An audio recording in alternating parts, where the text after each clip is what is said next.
एक मारवाड़ी था। उसको घूमने का बड़ा शौक था।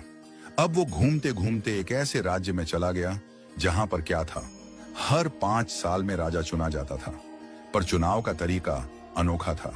एक हाथी आता, सूंड में माला लेकर, और सबके बीच घूमता था।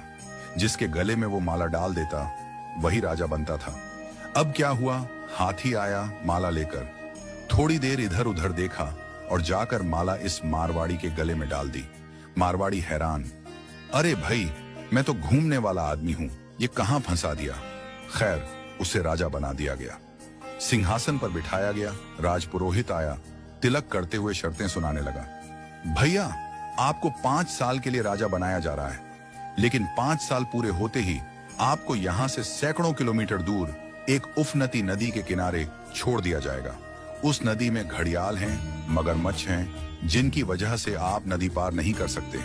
अगर किसी तरह पार कर भी गए तो उसके बाद आएगा एक गहरा जंगल जिसमें हिंसक जानवर और खतरनाक राहें हैं। वहां आप जानो और आपकी किस्मत। अब तक जो भी राजा बना था उसे मालूम था कि 5 साल बाद मरना तय है, तो वह 5 साल बस ऐश करता था, भोग विलास, मजा, तामझाम। लेकिन यह मारवाड़ी अलग निकला। उसने सोचना शुरू किया, अब मुझे 5 साल बाद क्या करना है। राज्य की जो भी आमदनी आती थी उसमें से 51% जनता की भलाई में लगाने लगा, और बचे हुए 49% से उसने अपने आगे की प्लानिंग की। पहले साल उसने नदी पर एक पुल बनवाया, दूसरे साल उस पार के जंगल को साफ करवाया, खेती के लायक जमीन बनवाई, तीसरे साल वहां सड़कें बनवाई, लोग वहां बसने लगे, गांव और मोहल्ले बनने लगे। चौथे साल एक छोटा सा महल बनवाया जहां वह आगे जाकर रह सके। 5वें साल अपने जीवन भर का खर्च, जरूरी चीजें, अनाज, सब कुछ वहां स्टोर करवा दिया। अब 5 साल पूरे हो गए।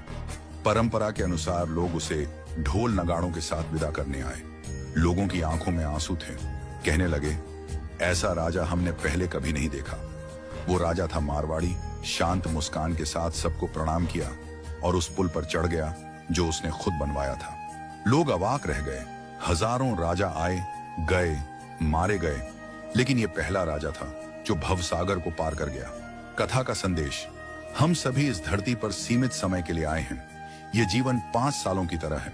जो इस समय को मौज में घंवा देता है वो अंत में उस भवसागर में गिरता है जहां मगरमच्छ, घड़ियाल, दुख और पीड़ा है। लेकिन जो जीवन का उपयोग अच्छे कर्मों, जनसेवा और प्रार्थना में करता है वो इस जीवन से परे उस पार पहुंच जाता है।